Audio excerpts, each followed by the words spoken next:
And we are live. Hopefully. Yeah. Hopefully. Not good. We're back in the sticks. The internet's shit. But the girls are fit. And the weather's good. And it's quiet. And the crime rate's low. Yeah. So, pros and cons. Pros and cons. You have to, peaks and troughs. Exactly. So, episode 9. Yeah, I know. We're nearly at double figures. We are nearly made it. Nearly made it. It's still going strong. Well, trials and tribulations. Afoot, but we're getting there. We're getting there. Hopefully. We're down. We're down in numbers. Absolutely. Back to the two of us. Yes, Scott is in London for a few months, working on a super secret project that he won't tell us what it doesn't involve a red light district and his dignity, which is good. So, yeah, he can tell us all about it afterwards. Yeah, yeah, we'll be the two of us for a while.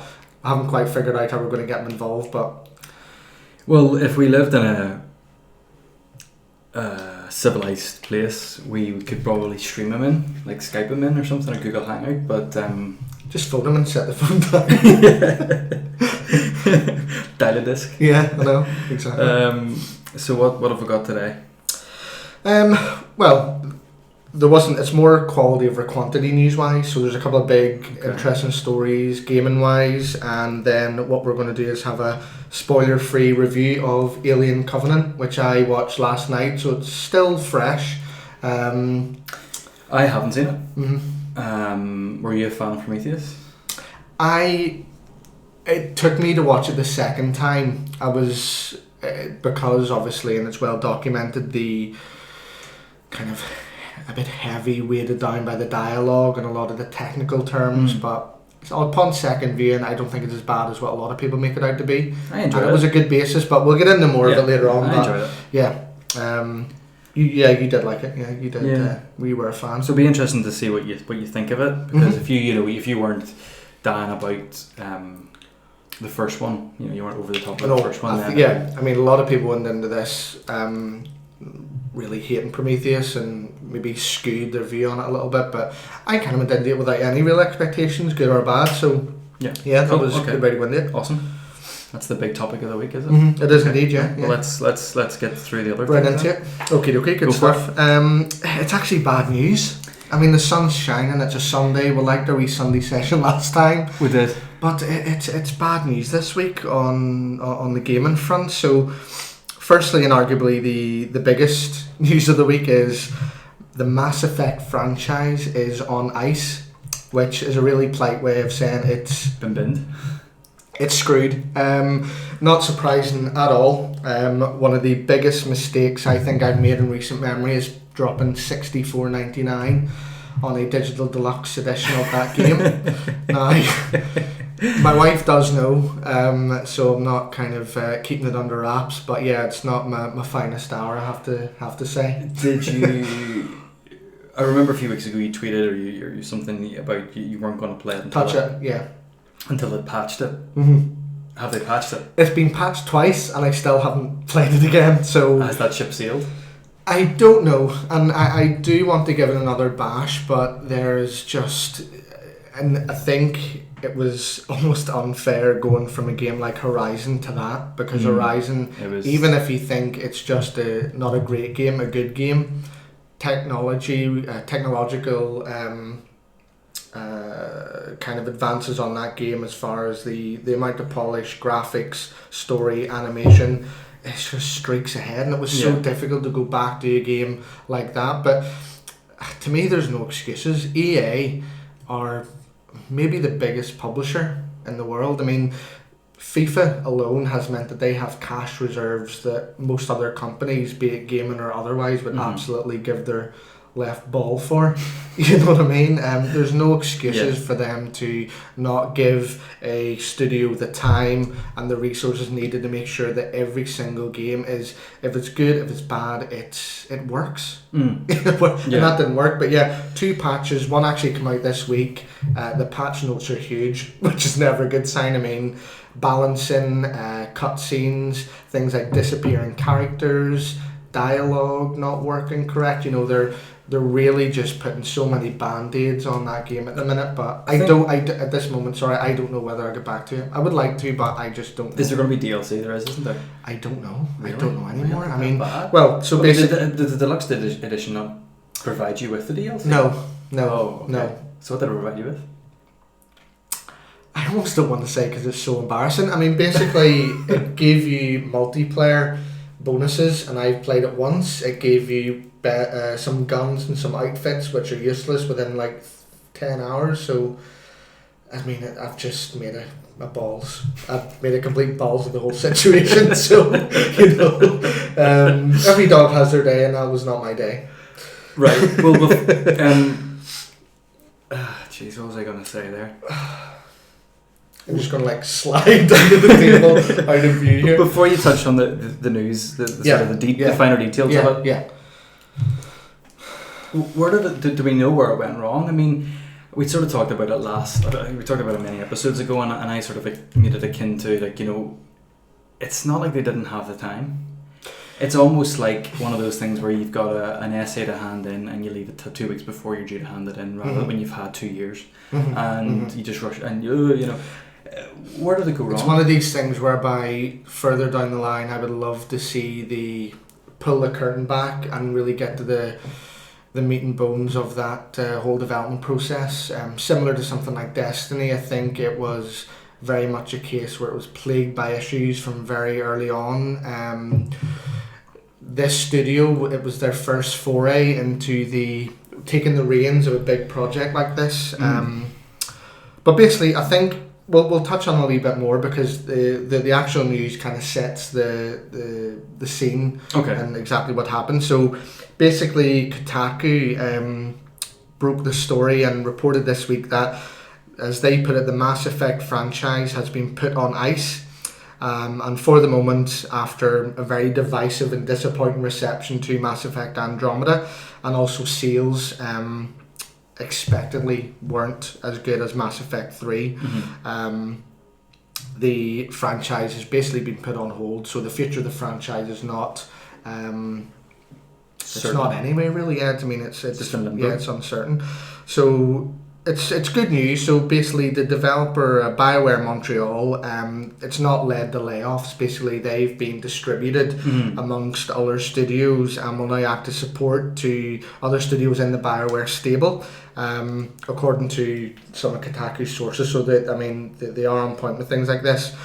So another interesting point is the studio then, BioWare Montreal, is said a large number of these guys who worked on Mass Effect have been pulled away from that to work on their other big game, and the codename of that is Dylan.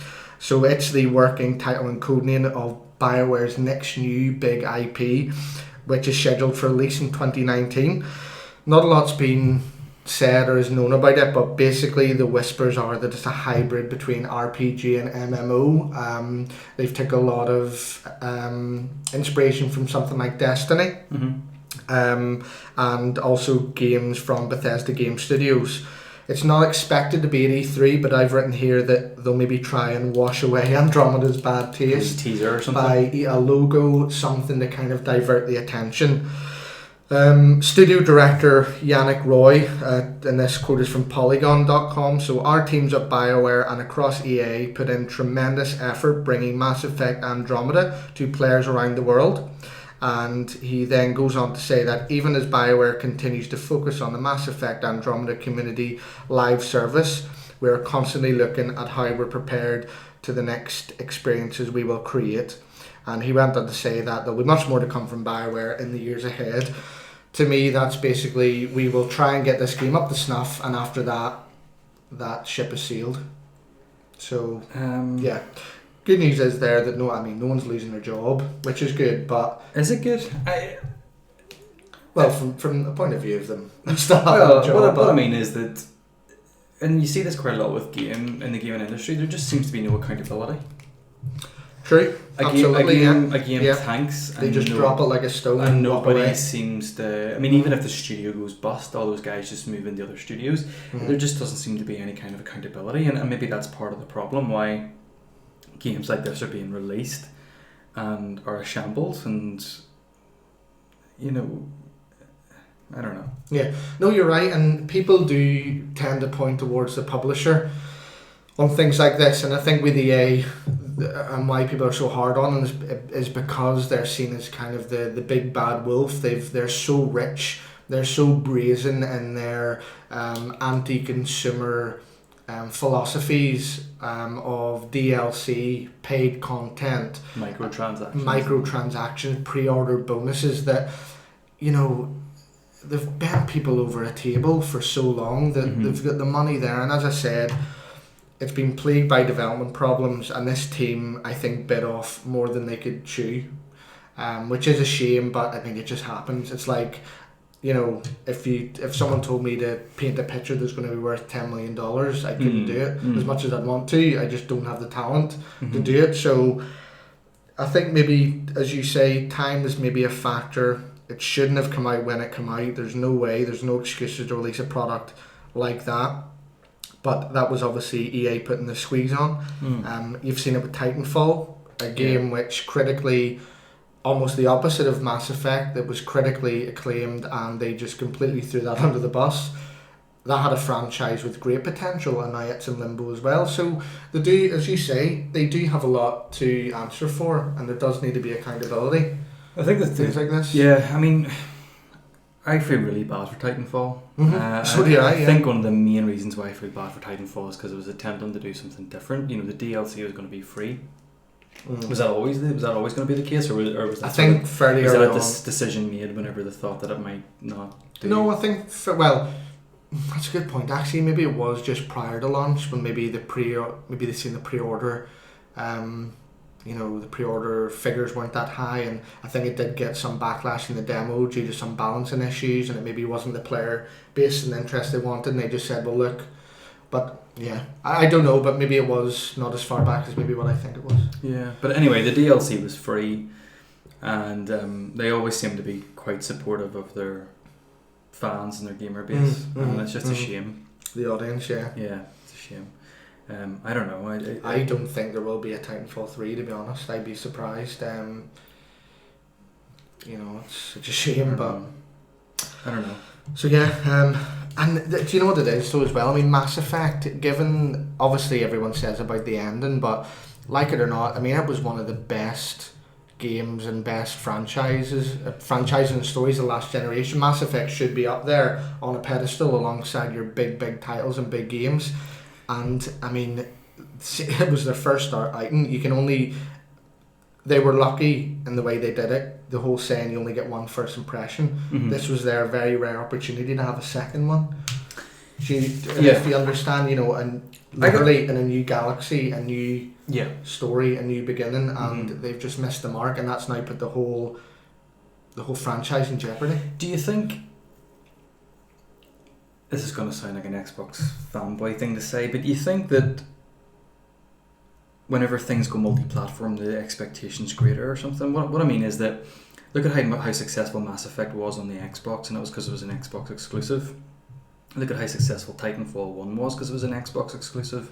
Do you think whenever it goes multi-platform, did the stakes just get too high? And maybe, yeah. I mean, certainly. Big reason why Titanfall did so well though was because there wasn't a lot of options, and they managed to bring it out. Unlike the second game, they actually brought it out at the perfect time. But definitely, it does raise expectation. Yeah. It certainly puts more pressure on the developers and the publisher because you have a wider audience to reach, a far wider audience to please. Yeah, I mean, it's a good point. I think, I don't know if it's a bad thing as such, but I think certainly it maybe does raise the bar and raise expectation to a point whereby if they don't reach those expectations, it falls a lot flatter than if it was Xbox One only or PlayStation 4 only. Yeah. Yeah, it's interesting. I don't know. Yeah. I don't know. You get an eyelash there, by the way. Oh, do I'm really tired. I don't know, my eyes just feel really tired. That's what to have two young kids and well, yeah, I mean, there's that. A great husband and a great lover, and it's just, you know, it's tough. All round good guy. It's tough at the top, but No, I don't know. I was watching TV last night and I was even like looking through Instagram and stuff on my phone, and it's kind of like my eyes just, I don't know, maybe I've been looking at my computer screen too much. Gotta live a little, get outside. I know. Anyway, what's next? Yeah. Again, bad news. Yeah, I didn't spend any money on this next game, so I don't feel as heartbroken talking about it. I had to watch the demo nearly every day at work. It was on all the TVs. Okay, on loop. On loop, oh, yeah. Okay. And so yeah, basically Square Enix drops Hitman developer IO Interactive. This story is from Polygon. So Square Enix, as they put it, have decided to withdraw from IO Interactive, the Danish studio behind the Hitman franchise, and is now in active discussions with potential new investors to pick up the company. And the Japanese publisher announced it this week. I think it's been saved.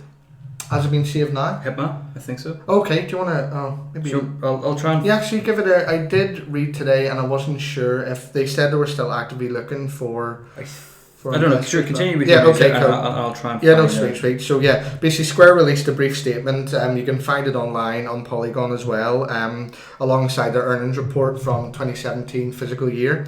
So regrettably, they've decided to withdraw their business from IO Interactive as of March 31st this year, as Square Enix recorded an extraordinary loss of 4.989 billion yen, so that's approximately $43 million, and some of the costs in that are associated with divesting itself from IO Interactive. Mm-hmm. So I don't know if they found investors for the studio. They said that they were doing that, but they could not guarantee investment to secure the company, which would be a shit one, to be honest. So a little bit of background. Obviously, IO Interactive's only active property was Hitman. The studio did take a risk by turning Hitman into an episodic series simply called Hitman, and that concluded in March 2016, the game's first season. Or was that this year, actually? Maybe I've got that wrong. That sounds wrong. See, I never played it, you see, so that's why I'm kind of unsure. I will find that out for you. I think now. I played the one before that. Before this one. But... Maybe I'm thinking of the physical release, you see. Oh, right, yeah. Yeah, anyway, it's fine. So yeah, it's over anyway, and you can get it on disc, you can play them all. Mm-hmm. So Hitman, it got really good reviews, but it just didn't get the player base that warranted that kind of... It's a very niche thing, isn't it? Definitely. The idea was there and it was interesting. You obviously had different targets for each episode. You had a semi-open environment, and there was, as they maybe put it, countless ways to get the target to play the game. Yeah. And then it obviously gave you something to look forward to. Games like Telltale games, which are very narrative driven, I think it works a bit better. Hitman, I don't know. It makes me think of, do you remember, was it Halo 4 or Halo 5 kind of was going to launch with this kind of weekly episode TV show? Okay, yes. Mission to play. And what other game did that? The Xbox One game, but they... Oh, but they binned it. You're thinking of Quantum Break. Quantum Break, yeah. Do you know what? Actually, Quantum Break, I was flicking through, I don't know, Argos or something the other day looking for a game to buy, and it came up and it was like released in March or April last year, and I'm like, was that even released? Yeah, I know. Just... Yeah, another big IP just fell by the wayside, didn't it? I've never... I mean... I think it was a good game, but it did not warrant... I think development costs were sky high on that. Yeah. And they just really rushed that out, and it just didn't capture the imagination like they thought it was going to. So basically, sales were poor, and by the time the game was launched in its entirety in physical form, it got completely overlooked and shadowed by games and upcoming titles as well. So Square Enix just finally explained its decision to withdraw from the studio by saying, quote, "We are focusing our resources and energies onto key franchises and studios." Now, this obviously is most likely the Tomb Raider franchise, which they're doing great work with that, and the massive and lucrative deal with Marvel to develop their new Avengers title. Okay. I think that's a big reason. I mean, that's too good of an opportunity for them to miss and not do it right. Yeah. Hitman, I think, was just in an unlucky position whereby it was the lame lame arm. You know, it was the cut-off point. Yeah. Someone was going to get the boot, and it was that. So, as I say, I'm not sure what the future holds for Hitman and IO itself. So what I've just been able to find here is that where are we here? German site GameStar.de reported the rights to Hitman will remain with IO Interactive and not Square Enix. Okay. That's unusual in any developer-publisher relationship, let alone one which the developer is a wholly owned subsidiary, as IO is to Square. But GameStar cite reliable circles who have assured them that IO will retain the rights and are now looking for a new investor. Better yet, Season 2 of last year's Hitman reboot is definitely on the way. Okay, IO right. have been hard at work on it and are apparently halfway done. Okay, yeah, because that's actually the last point, is that obviously the second season was well into development, and I just said here that they've not given any, IO themselves haven't given any public statement regarding the Square's announcement or indeed the future of Hitman, but I think there'll always be a space in gaming for Hitman. Hopefully the kind of the word of mouth and the good reviews that the first season got will mean the second one will get a bit more focus, and maybe a push behind it if they can get a publisher with a bit of cash behind them to push it a bit more. Yeah. But and sometimes people, I was going to say really stupid, but sometimes people like an underdog. yeah, And sometimes if people know that they're in trouble and know that they're Exactly. struggling, they're kind of more... because they've obviously got a good, the technology's all there, the ideas there, the engine's there, so... But Hitman to me is always one of these kind of B-tier franchises that it's never going to really, No. hit the heights of some of the other more mainstream. It's more of a cult following, Yeah, isn't it? I mean, back in the day when it was PC, Hitman 1, Hitman 2 were big games back in the day, but I because think- there was nothing really like that out Well, there. but nowadays it's kind of more just a very niche sort of... Yeah. Like you say, people who've played the first one and second one and have stuck with it. I don't think maybe that's part of the problem. It doesn't necessarily... I can't necessarily see it attracting a new legion of followers, you know. I actually bought and played a little bit of the one before that. I think I had that one, yeah. And I just didn't really like it. I think I got maybe It felt sort of last gen. not even halfway through and just gave up on it. I just Yeah. didn't really, a bit frustrating. But yeah, I mean, that's it. So that's it for those two kind of bits of bad news. Do you want to... On to our third bit of bad news. Yeah, I know, true. Yeah, right enough. Well, it's good news if you want to get a cheap game in the next 24 hours. This is true, yeah. I do recommend you buy it. It's an interesting game. And the game that Ryan is talking about is Alan Wake. Correct. So Alan Wake is actually being pulled from stores. Get it while you can, catch it while you can. So it's being pulled from stores tomorrow due to expiring music licenses. You don't really hear that happening a lot, do you? It's weird, Yeah, isn't it? it's strange. You'd think maybe they'd have the foresight to double down on something like that, but it just shows you a business thing. Nothing's ever guaranteed. Yeah. But I mean, Alan Wake though. I mean, in fairness though, I mean, how long has that game been around? That's an old game. Yeah. I just thought it was interesting because it's something you don't really hear a lot of, and as you apparently they are going to try and get it resolved. Maybe it'll come out again in the future, but there's currently a 90% sale on Steam on the game, so if you're always maybe hadn't played it and are looking to give it a go, I do recommend it. Give it a bash. Now, Alan Wake's American Nightmare, which is a standalone downloadable follow-up, is not affected by this, so it'll obviously not be affected by the big price drop either. If you're watching this in the next few hours, then buy it, give it a bash. Give it a go, definitely. It's worth playing. It's an interesting game. It's very kind of Twilight Zone, X-Files-y kind of... It's just a good game. Yeah, I mean, from what I heard of Alan Wake, is the tone, the concept was interesting, the gameplay, and it just had very bad pacing issues. The campaign. Yeah. But the idea did sound interesting. Yeah. It's always one of those games where if it maybe did come out on PlayStation, I would have maybe got it further down the line when it was cheaper. So yeah. Interesting that they never made a sequel. I think they were going to, but it just didn't warrant it. And then obviously you had the whole thing with Rare, as a studio, didn't really take off either. Next piece of news I just thought was quite interesting for you as well. Is Microsoft have announced it's bringing its own motion controllers to market this holiday for Windows 10 for VR headsets. If I can get that out. Okay. So I think maybe further down the line we'll have more of an in-depth conversation about VR, where we think it's going, where we think it's at the minute, and if we think it does have legs, not only in the gaming sphere, but in other avenues as well. Yeah. But basically this story is from VG247.com. So Microsoft had announced a set of motion controllers which will support selected headsets for Windows 10, which is good for consumers. It just means it's another option and it allows them to experience VR in different ways. So I don't understand though, why am I buying these? Well, basically it's a... is it like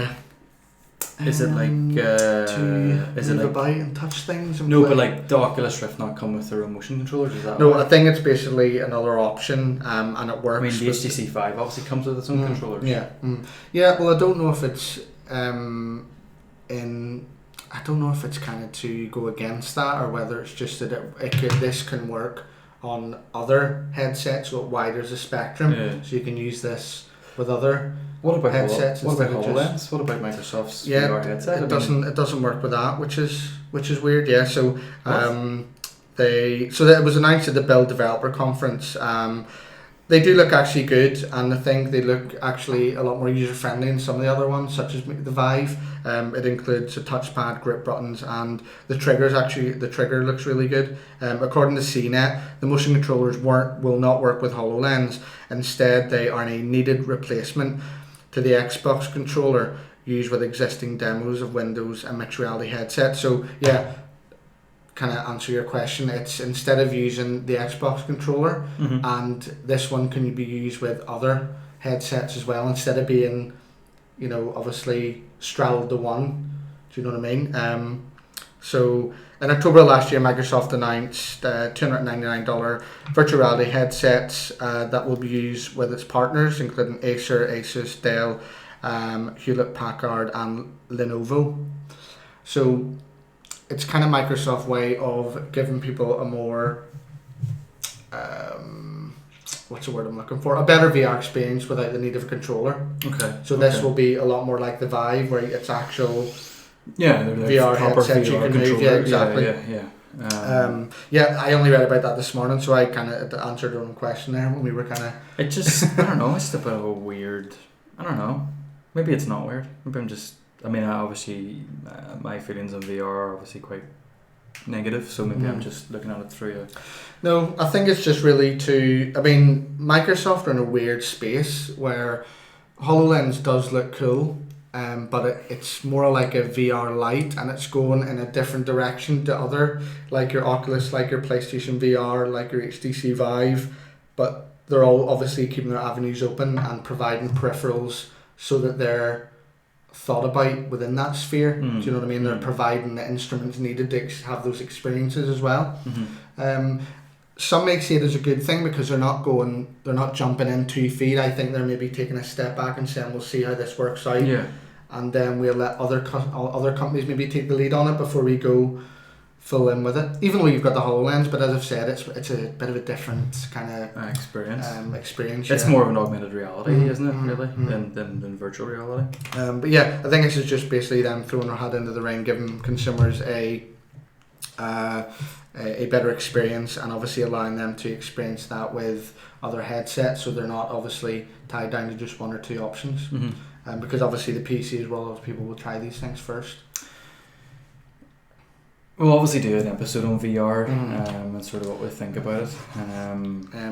Just on an aside, sorry, quickly, I think obviously Sony's experience isn't maybe as polished as other more expensive headsets, but apparently the sales of PlayStation VR are actually better than the Vive and the Oculus combined. Okay. Which isn't really hard considering the install base of PlayStation 4 is a lot higher, but yeah, and the whole like hardware issues that you would have with the PC version. Yeah, the plug in and play, it's an easier way to jump in, but yeah, I don't think it's VR certainly not going away, but yeah, I think we'll have a more in-depth chat of where it's going and do we think it's going to take off, like the awesome 3D TV craze. Yep. Less said about that, the better. Yep. So yeah, that's about it really for news. Anything you can think of? The only other thing that I sort of wanted to talk about, or just briefly mention because we're talking about games, well, I have two things, but the first one is... Yeah, go for it. apparently Far Cry 5 is going to be set in the Wild West, and it's going to come out pretty much the same time as Red Dead Redemption 2. Wow. Okay. Jeez, they have coconuts for stones. Well, considering the reception that the last Far Cry got, the Cave one, yeah, it was a reskinned Far Cry game. You know, Far Cry 3, Far Cry 4. It didn't warrant releasing its own. It could have been DLC for Far Cry 4. There's no need whatsoever. No. What's your thoughts on that? Do you think that's on the news story? Mm-hmm. I think by all means bring it out. It sounds good, but get the hell away from Red Dead and Rockstar. I mean, if they're wanting that game to have any chance, I don't know what they're playing at. Particularly if it's set in the same time period or same kind of environment, the similarities. No. But push that. It's back. A bit like push that back after Christmas. It's a bit like. It would be. It's a bit like the developers of Saints Row going, yeah, we're making a game set in the same time period as GTA and we're releasing it the same day, and you know what, we think we're going to be GTA. Do you know what I mean? It's just. And Rockstar just come and just debag every one of the clowns in the room. But the thing with Saints Row is that everyone knew it was a bit of a piss take, and it always released. It always released usually after the GTA, so that people were finished playing GTA. And they were still about they could. It was almost a welcome distraction. You know, it was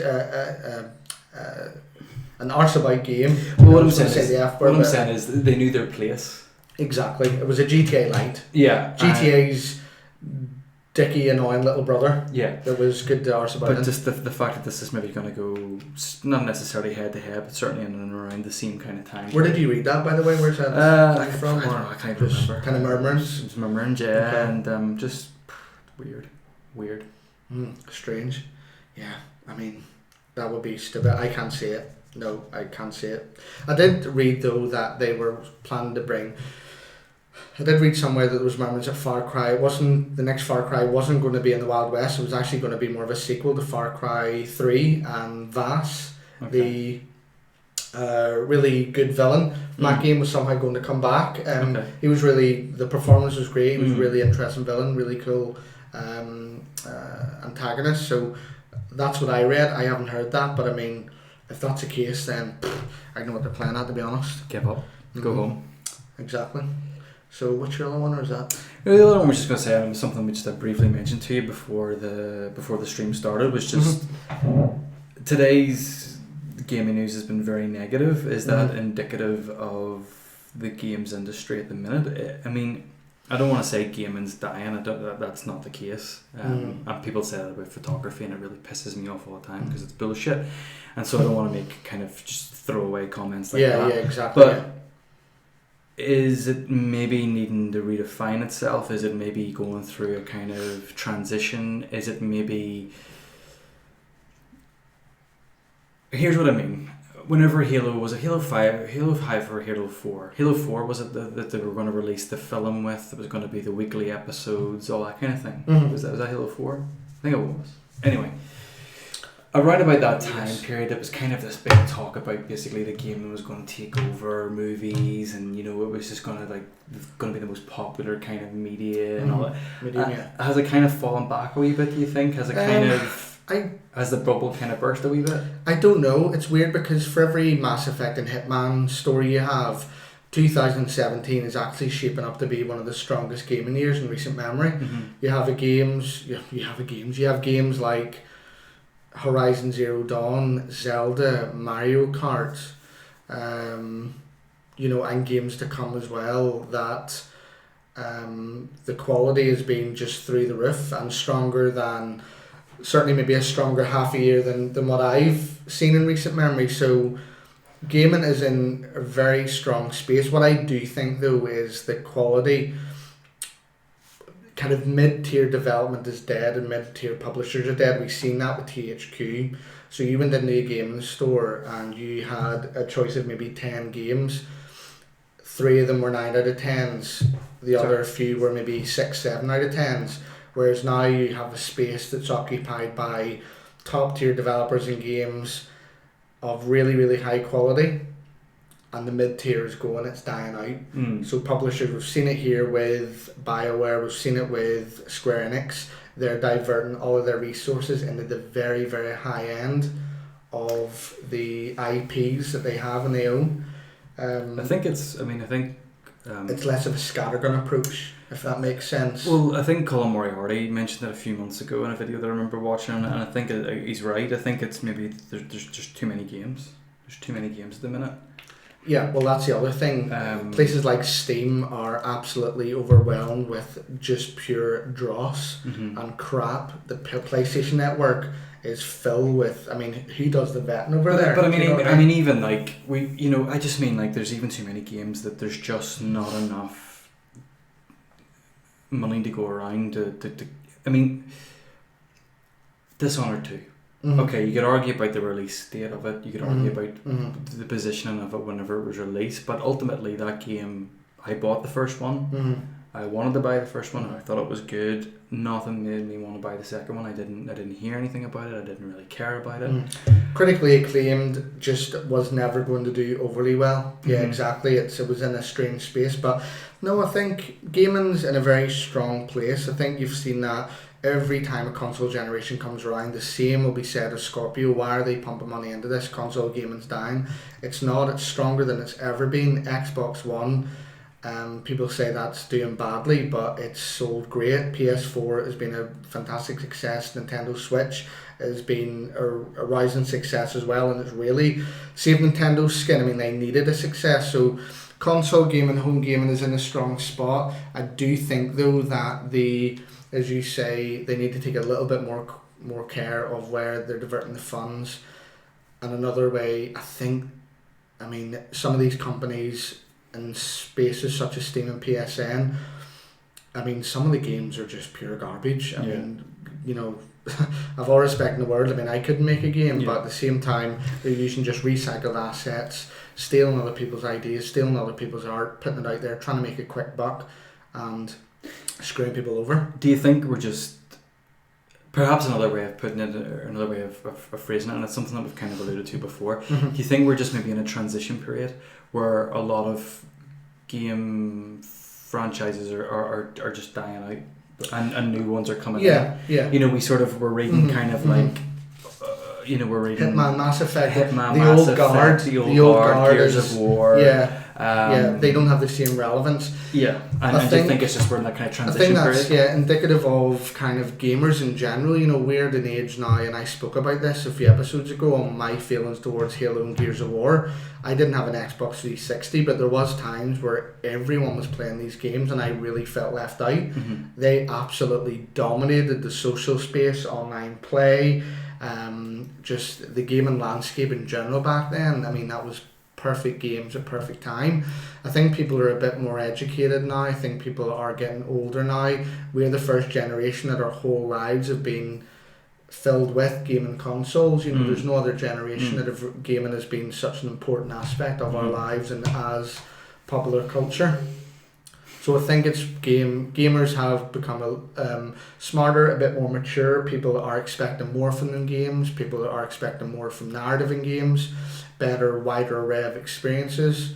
I think the good old kind of first-person shooter with your kind of macho antagonist, I think things like that are dying out. You're seeing that with Battlefield, you're seeing that in Call of Duty. It's a bit deeper, a bit more nuance and subtlety, a bit more story-driven. So I don't know, I think, for me, it's like, maybe I'm just a negative. Hit me with it. Come on. Maybe I'm just negative Nancy. Maybe I'm just a negative Nancy, but games just aren't wowing me anymore. I remember, perfect example. I remember, I don't think any other game has kind of ingrained into my kind of, I don't know what the word is now, I don't want to say ingrained in my being, but Metal Gear Solid 1, even Metal Gear Solid 2, playing those two games stays with you forever. It stays with you forever. I mean, the bit where the helicopter lands in Metal Gear Solid 1, Honey D, it's etched into your memory. And then you play the latest Metal Gear Solid and you're like, I don't care. I actually don't care anymore. I think that's a weird example because obviously that game as well was just plagued with development issues, but I entirely get what you're saying. And it's the same with Halo 1, Halo 2. Oh man, I love the story. And you were talking about, and you were talking about gamers are getting more mature and smarter, but I loved the story in those first two, and then with 5, you're like... Now, I'm going to say something here which is going to be controversial and the game a bit fanboy, but I do think, certainly in recent memory, the games that you're missing out on of not having a PlayStation 4 might have just been some of the games that may have left that lasting impression. A game like Last of Us or something? Last of Us, Uncharted 4, Horizon. Well, I think those games are going to be games that stay with me. Those are my equivalent of... Well, I don't think that was phrased wrong. These are my modern day or latest equivalent of your Metal Gear Solid 2s, things like that. The quality of some of Sony's first party titles are so high and above others that I think that's where you're maybe going to find those games that you want. Because they're certainly still out there. Definitely some of the... But as you say, maybe they're just not as often as what they used to be. If I was to buy you a PlayStation 4 and I made you play it, and I made you play The Last of Us Remastered, I made you play Uncharted 4, you might turn around and say... But again, that's only... But me saying that, that's one developer. Yeah. So, it's... I mean, in fairness, I bought Uncharted 1 to 3 and tried playing them, and I couldn't get through one. Maybe it's just that time's passed. It was maybe too old, I don't know, but it just... it didn't do it for me. It was... To me, it just seemed like a Tomb Raider rip-off, but obviously I'm sure it's got better, and I'm sure it's good now. But I think me going back, it's like watching an old TV show. It doesn't necessarily age well. Uncharted 1, but I mean, they're still more than playable. I mean, certainly second. Whatever happened to Resistance? Resistance, one of these games that it was always... I mean, the first one was okay. First one was a launch title for the PlayStation 3. But this was in the PS3, just priced itself out of the mass market. Number 2 was a good game. Number 3, they didn't capitalise on that. I don't see it coming back. Well, that's what I was going to say. Funny, that just sort of sparked... It was a poor man's Halo or something like that. That just sparked something else in my mind. Do you think where Sony has been strong is that they have been willing to let things go? They've been willing to say, Resistance, bin it. Killzone, shit. Doing shit, bin it. Otherwise, Microsoft still, hey, it's Master Chief, like it's Halo again. Yeah, I think, Do you think maybe Sony's more ruthless and willing to cut... In a way, yes, but in a way, no, because you could look at it two ways. Sony's strength in their first party are that they've allowed things to grow dynamically, so they've taken risks on things that maybe other companies and publishers wouldn't do. Horizon Zero Dawn is a perfect example of kind of answering that two-pronged approach, whereby absolutely Killzone, they just let that go. Guerrilla Games wanted to move on, but then again they also were good in that they took the risk of pumping money into this, giving them all the time they wanted. It was delayed twice, and that game come out and is absolutely going to be talked about as one of the games of the year. So that's what I'm saying, rather than trying to make a new Killzone and trying to palm beat it a dead off horse. and beat a dead horse. Yeah, exactly. They've kind of been willing to cut it loose and focus on something new. Yeah, definitely. Like, that's where the strength of some of these companies lie, and I think some of these franchises that are not on borrowed time's the wrong phrase, but some of these franchises that have been kind of hammered into the ground. Assassin's Creed's a great example where Ubisoft have made a great decision. They've given that game a year, 18 months to just take it out of the public sphere and just the public attention, because it did just bring it out. One after the just other, getting worse and worse and worse. I mean, you pick up and the next one's going to be in Egypt, and it's probably, and they're going to really benefit from it because they've given it the time to work and to grow and to and the good thing about naturally evolve. And the good thing about it being in Egypt is you can't do that stupid eagle dive off a pyramid. You just I don't get to face first and just roll down the end. So it can't be the same. I know. Games have moved on, but I think it's a really, really interesting kind of discussion. gaming in some ways is in the best place it's ever been, but in other ways it's in a really bad, I think, really bad. No, it's I get what in you're quite saying. a bad space, and there's a lot of decisions that leave you scratching your head. You know, things like the PS4 Pro is, I think, for Sony a bad move, but then again for the last 3 to 4 years they didn't put a foot wrong. So it seems to me that all the companies are kind of one minute they're making great decisions, the other thing they make it. So it's at the end of the day they're all it's all cash cows. It's all they're trying to make the next dollar as quick as they can, but. Yeah. Very fragmented. Yeah, exactly. But as I say, 2017 has actually turned out to be a kind of a really, really good year gaming wise. Roll on Crackdown 2. 3, is it not? 3? Is it 3? Oh, yes, yeah, 3. Yeah. I love the first 2. I love the first 2. Which you know, and you would, you know, you laugh, but you would enjoy them too because you love, and it's basically the same game. Infamous. Yeah. No, I don't make Whatever any happened bones to about Infamous? it.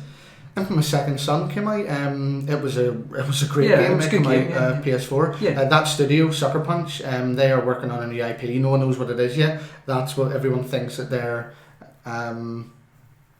one of Sony's announcements going to be at E3. Okay, cool. But I can just say on that, sorry, maybe next week or certainly next couple of weeks we're going to have our big E3 preview show, which I'm really excited about. So maybe I'll do some Sony predictions, you do your Microsoft, and then we'll kind of see who gets what right and have a bit of fun with that. Okay.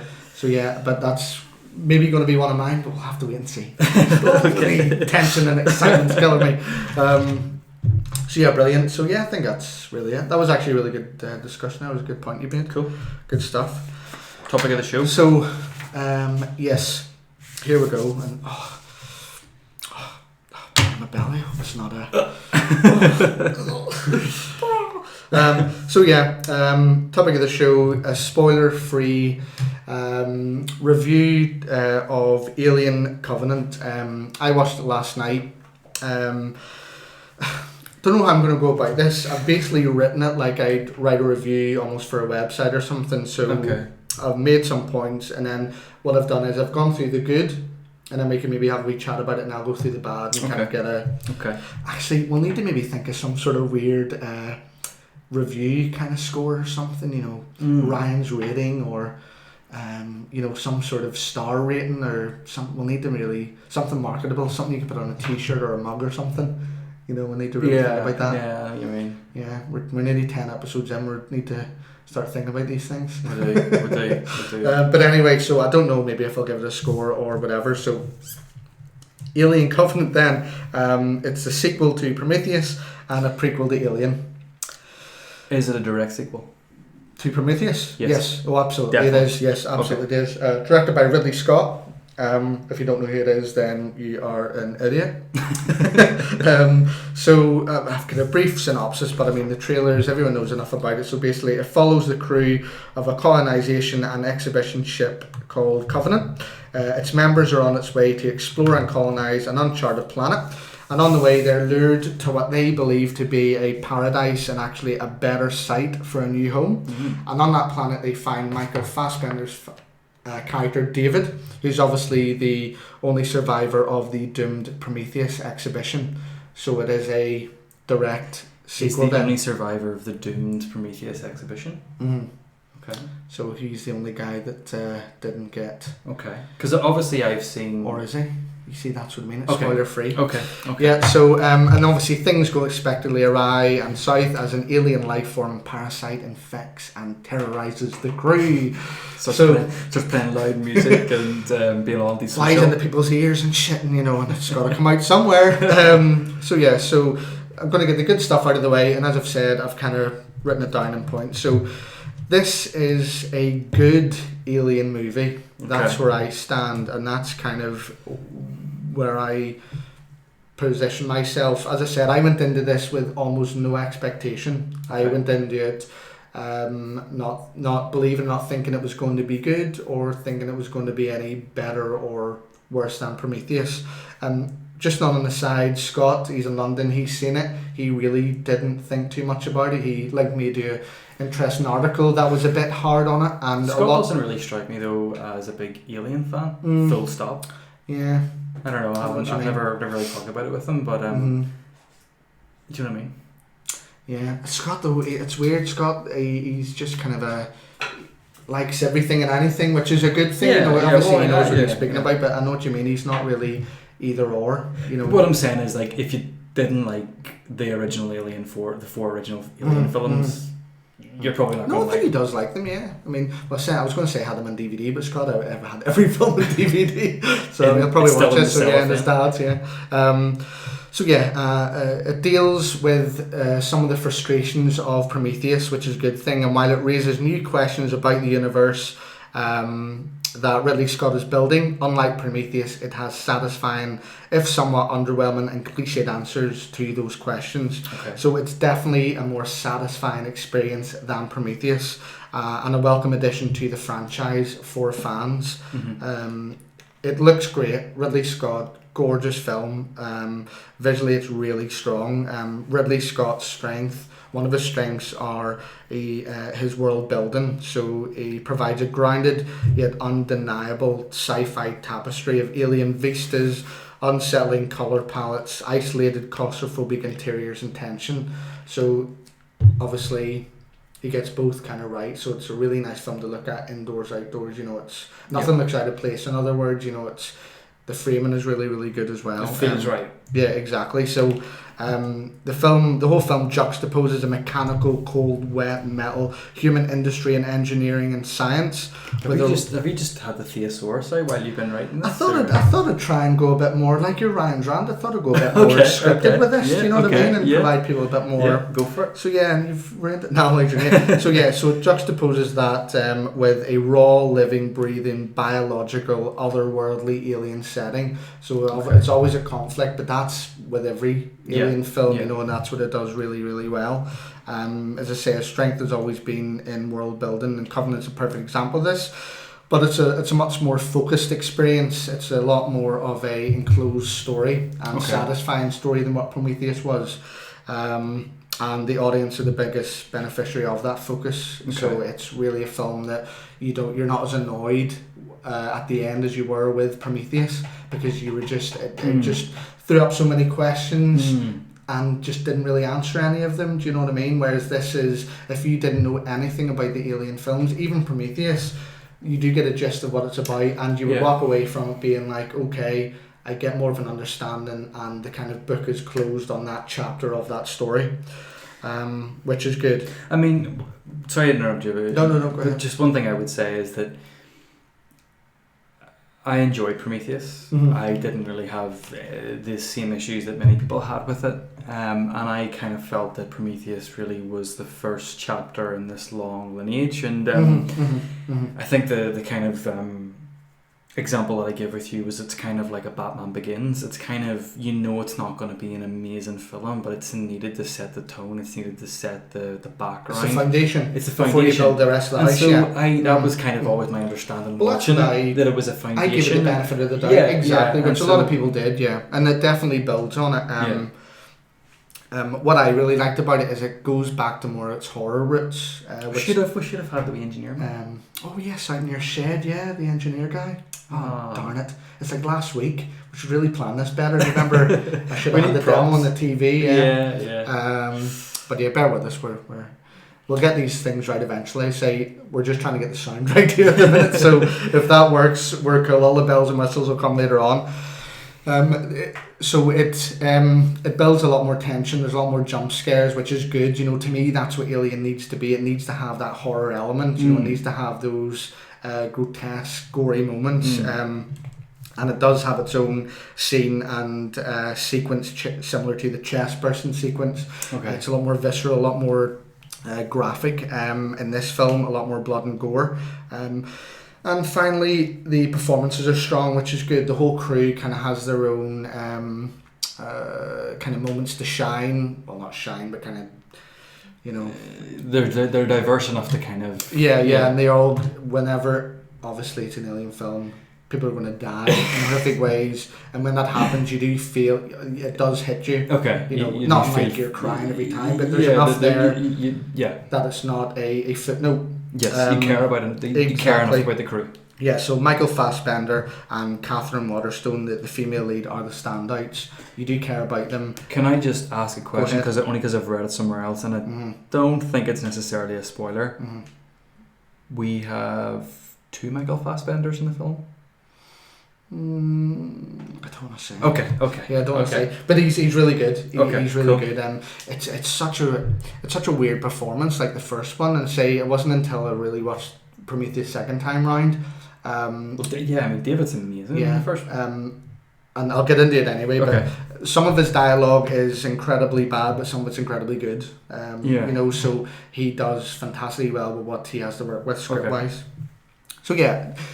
Kind of summing up the good parts, it's a good installment, it's a good Alien movie. If you like Alien films, if you like Prometheus, chances are you're going to like this one better. Okay. So, now the bad.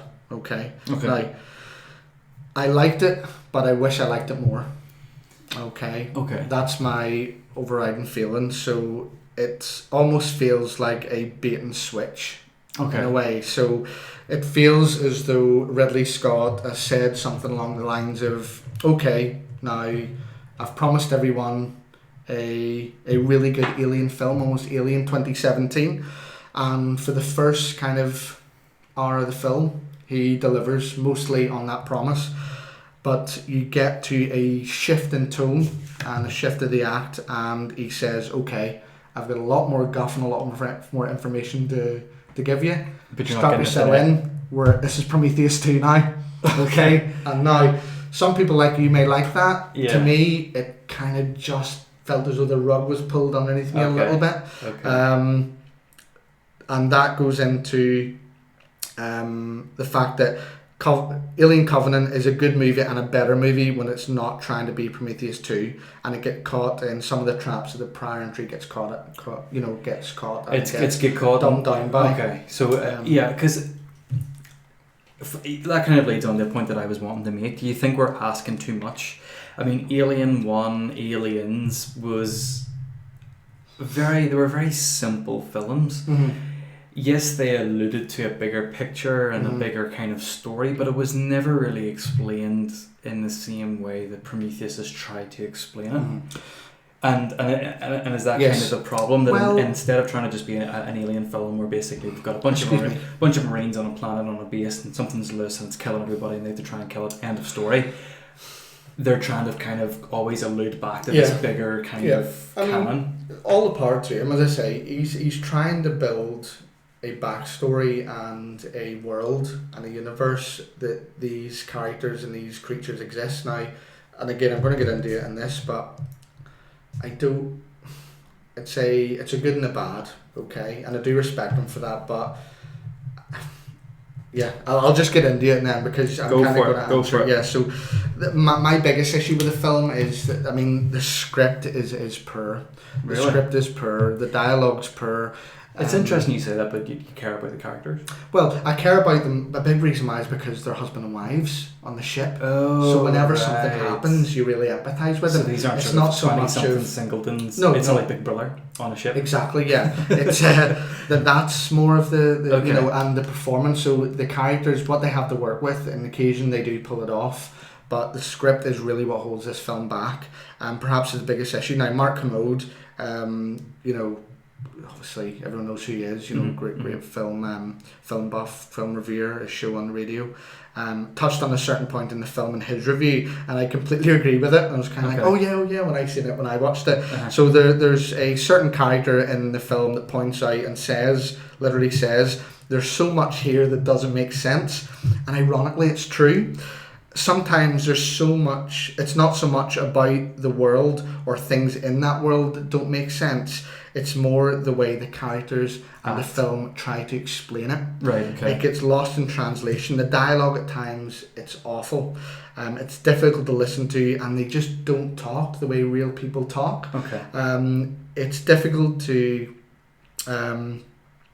sometimes to relate to the characters. And they're kind of why they're there, why they're doing it, and believe them. It's conceited, self-satisfying, and at times patronising. and this is just at odds with the experience throughout. Okay. So it does get on its soapbox a little bit. It does try and ram you in the face with terms, technology, and there's a lot of just padding that could have been left out. What I find quite interesting, and I'm trying to say this in a way that's going to completely avoid any spoilers, is that you're making those points about too much padding, too much talking, too much trying to explain everything, and yet ultimately whenever I was asking you certain key questions about the story, they still seem kind of unexplained. Yeah, well that's the thing, because they do so much of that but still don't really tell you much. Yeah, but then I think that's the point though, because obviously they don't want to put all their cards on the table. Yeah. And although I find the ending a bit weak, it's still, again, it's so difficult to say without bloody spoiling, but it's still, you can tell there's going to be another one, but at the same time it just about does enough. Okay. Do you know what I mean? To make sure that it's chapter. Exactly, yeah. Again, this this is quite harsh what I'm saying, but it's, again, I like the film. It's just some of this parts is bad. But they're big issues. Okay. There's not a million things wrong with this film. It's just the two maybe big things are big issues. Do you think? To me, Alien, and again, you maybe disagree, but it should be a little bit simpler. That's what I was going to say. Do you think? Yeah. It should be a little bit simpler. Coming back to that thing about expecting too much and trying to explain too much, and do you think also the fact that maybe we do need a Sigourney Weaver in there? Do you think it does it a heroine, a hero, a focal point, who's always going to survive, or who's always going to holding the whole thing together? Do you think that's part of the problem, or maybe I think David, the character David, is that linchpin. He's the connection between the two movies. Again, it's a bit different. You wouldn't really call him a hero as such, but you would certainly say that he is a lot of the film you're almost experiencing through his explanation, through his understanding. He has a much greater understanding of the universe than the human characters do. Okay. Which is a good thing, but also a bad thing in a way, because it takes away the human element in the film. It takes away your empathy. It takes away your feeling, but at the same time you get little tidbits here and there of what's going on, which is good. It does undermine what I think made Alien good in the first place. So a group of relatable and in some cases financially driven crew who are terrorised by an unknown creature whose mythology and background was mysterious and a blank slate. And to me, in a horror film in space, it just kind of works. Do you know what I mean? Yeah. And just finally, to kind of wrap it up, and then we can go a bit more. That to me is Covenant's biggest issue beside the script. It's trying so hard to explain the xenomorph, to explain the creatures. To me, it makes the creatures less mysterious, less threatening, because the reveal of the origin is in the end a bit disappointing. It leaves you maybe wishing that you could erase some of the backstory from your memory and almost revel in the unknown and mystery of the previous films. Alien films are now a backstory of one of the most iconic, visually stunning and scary creatures in cinematic history. And to me, that's a big shame, because I almost don't want to know where they came from, in a way. That's kind of where I stand.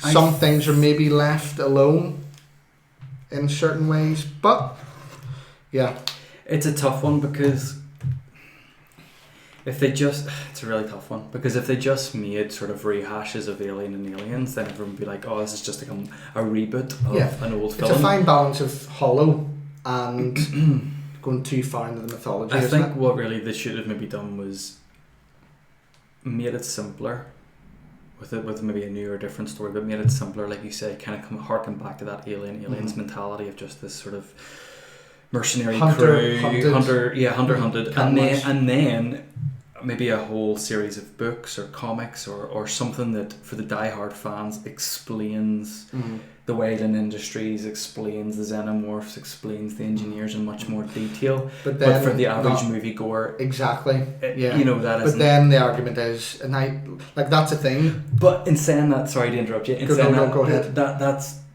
what a lot of people like. That's what interests me. Yes, exactly. Well, and to be honest, although I say those are the two biggest problems, I mean that's the kind of extreme view of it. and what I find to be maybe not turn-offs, but I didn't hate those bits about the film. I'm merely conveying what the negative aspects of it are for people who want to go see the film. Maybe just bear in mind this is what I find are the biggest problems.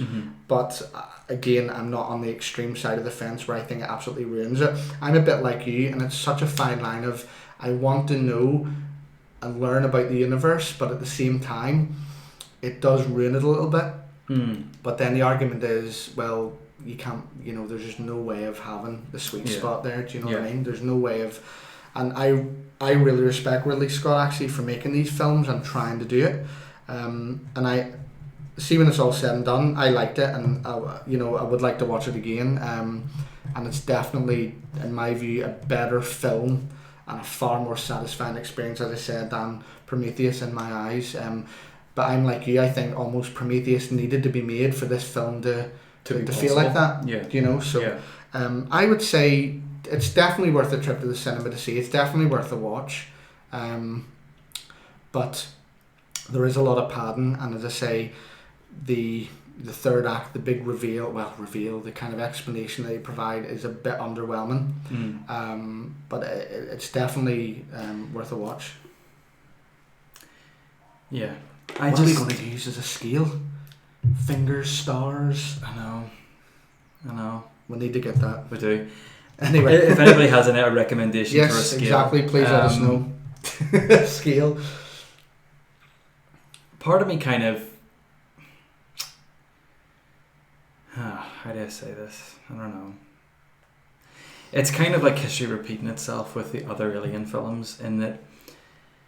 Okay, yes, Sigourney Weaver's the main character throughout, but it's almost like it's almost like the story gets rebooted every time.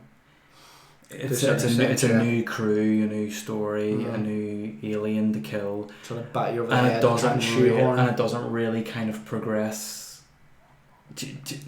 Whereas at least with Prometheus in this, there's an absolute sense of progression here. Okay. There's an absolute. If this is a graph, you're saying that this is that something's bubbling away on this universe, in this story. It's certainly going in that kind of trajectory of next film is maybe going to be the kind of big punchline. Okay, cool. To finish it off, Alien or Aliens, which is your favourite?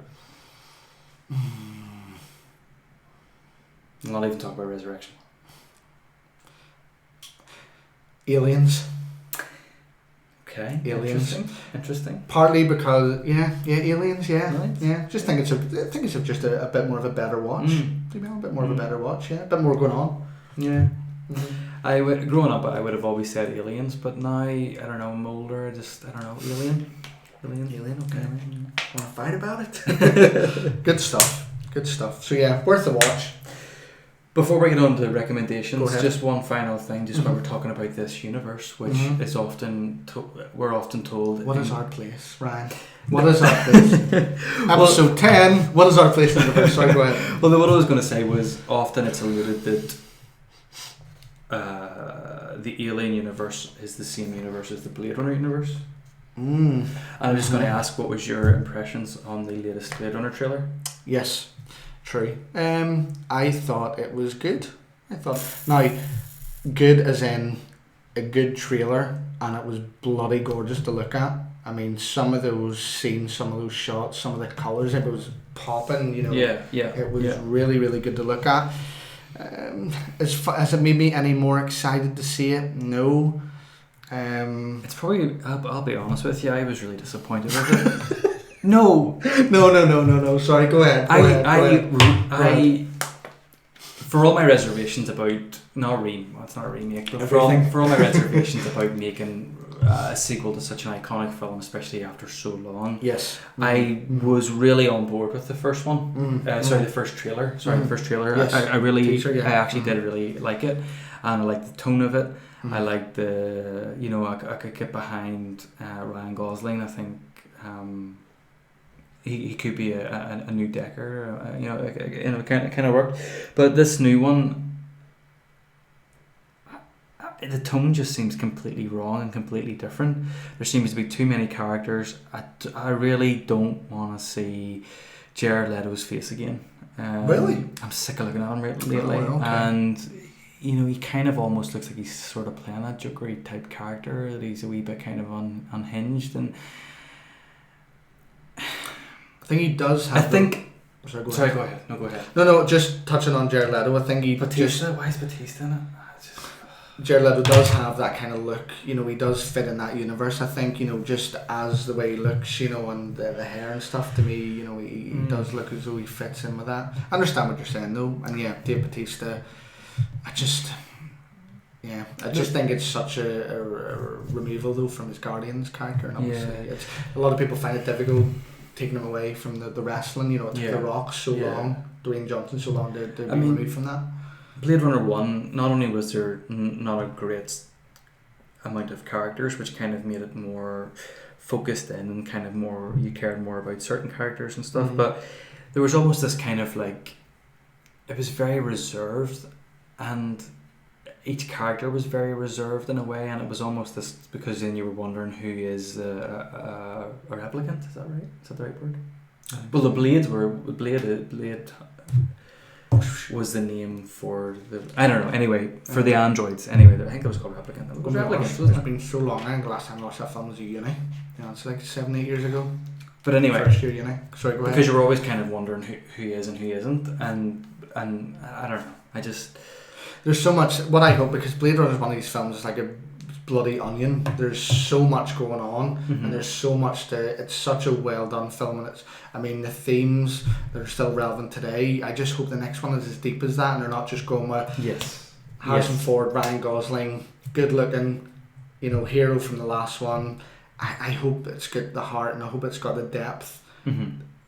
As I say, I hope it's not just a really pretty film with a kind of decent story. I really hope they kind of really get into the you know, I mean, political themes, you know, social themes, I mean, science fiction, you know, a space opera, you know, I want this to be a grand space opera movie like the first one, you know. I mean, that's the thing, when you watch the first one, it was one of those ones that really stuck with you, it kind of seeped into your psyche, you know, the whole, I can't remember the Dutch or German guy's name, but you know, the guy at the end, the whole speech. Tears in the rain and all that kind of thing, and it really did have an effect on you and make you question things, and especially when we're on the cusp of AI, it's you, like you say, you do hope that it really is as deep as the first one. Well, it's coming at a great time as well, as you say, with technology the way it is, the political landscape the way it is. I mean, hopefully it is one of these films where you could watch it 10 times and I mean, I don't know about you, but there's not a lot of films that do that anymore. You want to rewatch and sort of and just every time you pick different things out of it, try and learn something new.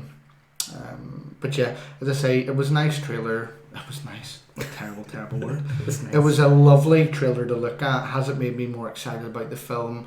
Maybe a little, but not much. Not as much as I would want it to. But yeah, hopefully they're holding back. So yeah. Okay, cool. Good stuff. Recommendations for the week, folks. Now I think I'll try not to double up. rehash one of Scott's. In fairness though, I don't think Scott actually has watched it.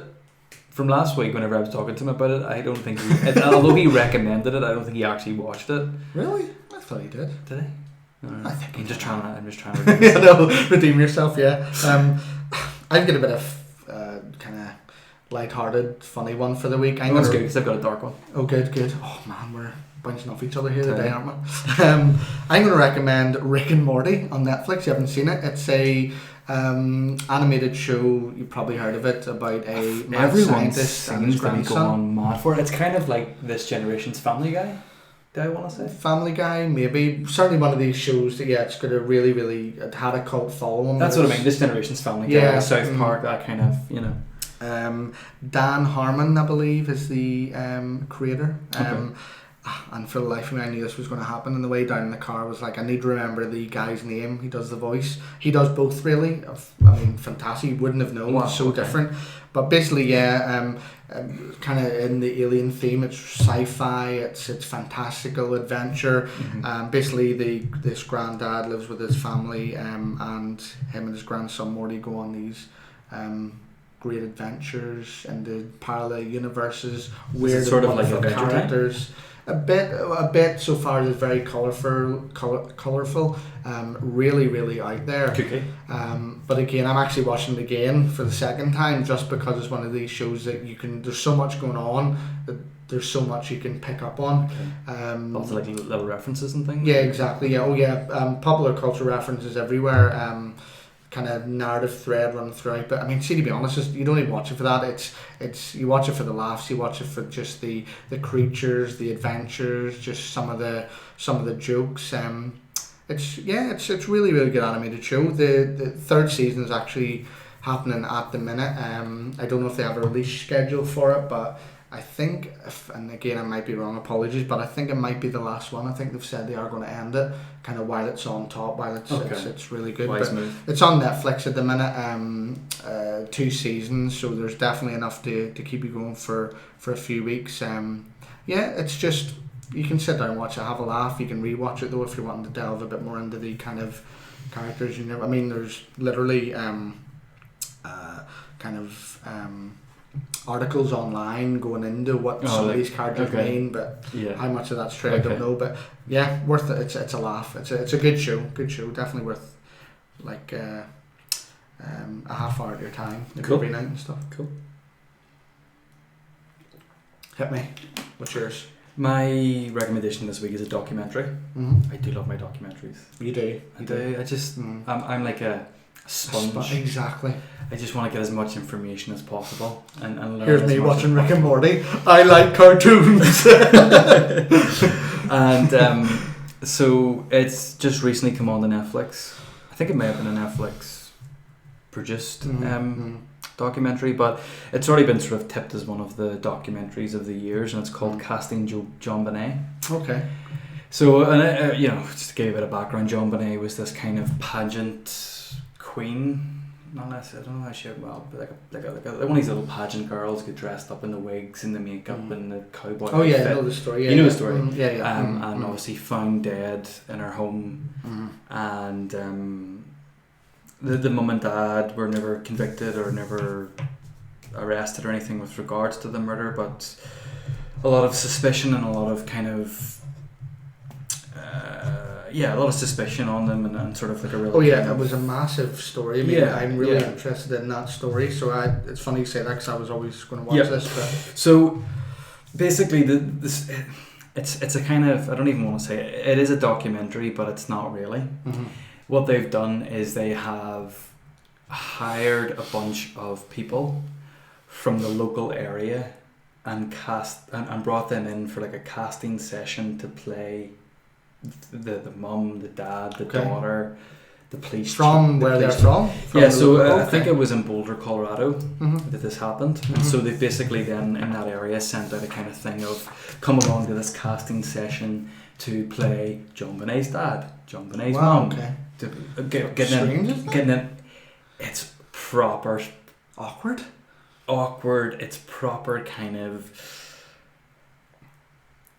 It's kind of indicative of Americans, in a way. Kind of that middle America kind of. Yeah, Americans are a bit crazy. Let's be honest. They're a bit out there. And this does not. Some of them.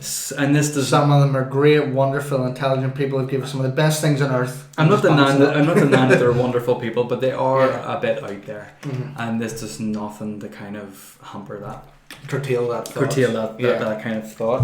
And so the whole thing is basically they bring in these people from the local area to cast as characters, and in the casting sessions, they obviously start to tell their impression of the story from what they heard, from what they remember. Right. One of them went out with a girlfriend who worked for JonBenet's dad. So it's like Chinese whispers and trying to ascertain what these people heard and what. So it's really interesting the way it's done. I don't think I've ever seen a documentary or even a program that's been done like this before, and it's really weird because they're all casted in this documentary, although the intention was to go and to play the one role they all play. Do you know what I'm saying? Like, so there's 10 different John Bonet's dads. Right. There's 10 different John Bonet's mums. There's 10 different. So it's really, really weird. The only thing about it is it doesn't actually progress. It doesn't enlighten you any further. You don't watch it and go, that's what may or may not have happened. Yeah. Pretty much all it does is rehash everything that everybody already knows. And do you get any sort of sense or any closer to the... No. That's my biggest issue with it. Okay. It's kind of it's telling an interesting story. It's telling it in a completely different way that's never been told before. But ultimately, it doesn't bring anything new to the table. Ultimately, it doesn't bring anything new to the table. Right. It doesn't shed any new light. It doesn't produce any new evidence. It's not going to leave you hanging on a cliff like making a murderer or whatever. You know, it's just which is probably its biggest downfall. No, but it's definitely worth the watch, just for the sheer fact of watching this kind of weird how it plays out. The setup sounds really interesting. The setup alone is interesting and worth watching. I think though it's I mean that story, that's obviously terrible thing that happened, has enough questions around it and enough kind of intrigue to grab your attention anyway. And certainly if you didn't know a lot about it, if you didn't know watch it and learn a lot. But someone like me who I'm into kind of those cases, those kind of obviously those crime dramas and documentaries. It sounds interesting from another point of view, as you say, a different take on it. Different take on it, but don't be, if you're very, very, very familiar with the story, don't be expecting to be enlightened with anything new. Yeah. So if you're looking for some heavy viewing, that's it. If you're looking for something lighter, Rick and Morty. Good balance there. Good stuff. Good stuff. Happy days. Awesome. Yeah, I think that's pretty much it. We've talked about kind of weird things and aliens so much. I kind of want to get back to reality now. Back on planet Earth. But it's not Earth. We're actually in the Matrix. That's another story for another day. So yeah, guys, thanks very much again. As I say, 9 episodes in. Again, thanks for bearing with us as we get our heads around where we're going and what we want to do and dropping shit all over the show. But yeah, as I say, Scott won't be back for a while, but hopefully we'll try and get him involved. Obviously, really, really appreciate if you go on to Twitter and like, follow, retweet at RPT Podcast. RPT Podcast. Ready Player 3 Podcast. Really, really appreciate it. On YouTube, Ready Player 3 Podcast as well. Obviously, yes. Like and subscribe on the channel. Any sort of feedback or any topics or anything at all, to say we're learning as we go, and we're having a blast. So yeah, the only other thing that I would maybe put out there as a question to any potential viewers is, do you want to see us do an hour-and-a-half long episode where we talk about all these things, or would you prefer to see us do a 4 or 5 part episode? Yeah. All live streamed, but where it's separate videos, with each having their own views and each having their own points and each having their own topic.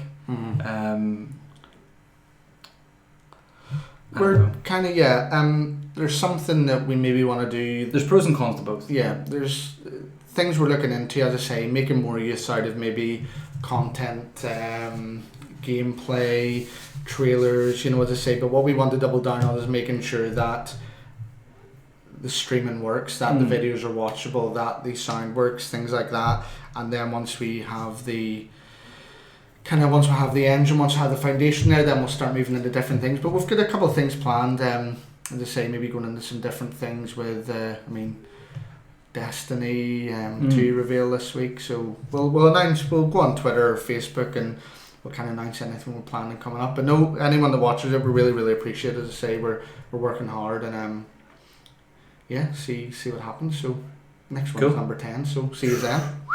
Bye. Thank you.